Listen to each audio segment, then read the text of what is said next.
Assalamualaikum warahmatullahi wabarakatuh. Halo sahabat, semoga kita selalu diberikan kesehatan, murah rezeki, dan umur panjang yang bermanfaat. Amin. Kali ini saya mau menceritakan sebuah kisah inspiratif yang mungkin bisa menambah pengetahuan. Cerita ini berjudul Jendela Sebuah Rumah Sakit. Ada dua orang pria, keduanya menderita sakit keras. Mereka dirawat di sebuah kamar rumah sakit. Seorang di antaranya menderita suatu penyakit yang mengharuskannya duduk di tempat tidur selama 1 jam di setiap sore untuk mengosongkan cairan dari paru-parunya. Kita sebut namanya Bapak Andi. Kebetulan Bapak Andi tempat tidurnya berada di tepat di sisi jendela, satu-satunya yang ada di kamar itu. Sedangkan pria yang lain harus berbaring lurus di atas punggungnya. Kita sebut saja namanya Bapak Bowo.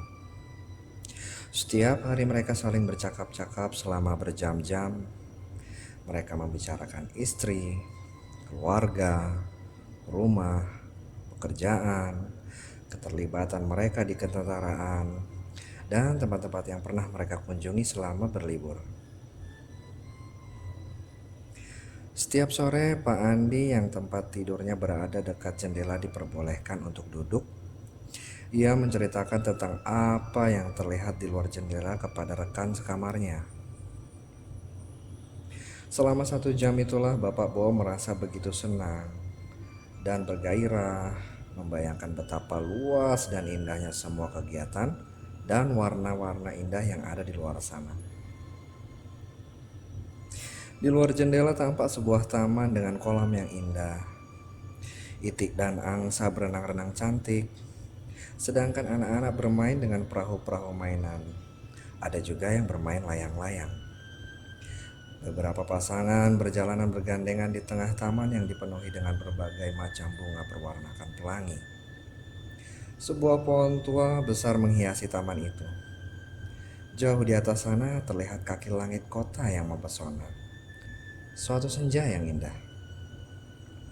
Bapak Andi menceritakan keadaan di luar jendela dengan detail. Sedangkan Bapak Bo berbaring memejamkan mata, membayangkan semua keindahan pemandangan itu. Perasaannya menjadi lebih tenang dalam menjalani kesehariannya di rumah sakit itu. Semangat hidupnya menjadi lebih kuat dan percaya dirinya bertambah. Pada suatu sore yang lain, Pak Andi duduk di dekat jendela menceritakan tentang parade karnaval yang sedang melintas.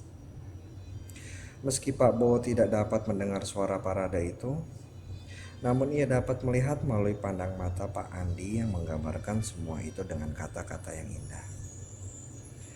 Begitulah seterusnya, dari hari ke hari, dan 1 minggu pun berlalu. Suatu pagi perawat datang membawakan sebaskom air hangat untuk mandi. Ia mendapati ternyata Pak Andi yang berbaring di dekat jendela itu telah meninggal dunia dengan tenang di dalam tidurnya. Perawat itu menjadi sedih lalu memanggil perawat lain untuk memindahkan ke ruang jenazah. Kemudian pria yang kedua ini meminta kepada perawat agar ia bisa dipindahkan ke tempat tidur dekat jendela itu. Perawat itu menuruti kemauannya dengan senang hati dan mempersiapkan segala sesuatunya. Ketika semuanya selesai, perawat itu meninggalkan Pak Bowo sarang diri dalam kamar. Dengan perlahan dan kesakitan, pria ini memaksakan dirinya untuk bangun. Ia ingin sekali melihat keindahan di luar melalui jendela itu. Betapa senangnya, akhirnya ia bisa melihat sendiri dan menikmati semua keindahan itu. Hatinya tegang. Perlahan ia menjengukkan kepalanya ke jendela di samping tempat tidurnya. Apa yang dilihatnya? Ternyata jendela itu menghadap ke sebuah tembok kosong. Ia berseru memanggil perawat dan menanyakan apa yang membuat teman pria yang sudah wafat tadi bercerita seolah-olah melihat semua pemandangan yang luar biasa indah di balik jendela itu. Perawat itu menjawab bahwa sesungguhnya pria tadi adalah seorang yang buta. bahkan tidak bisa melihat tembok sekalipun. Barangkali ia ingin memberimu semangat hidup, kata perawat itu.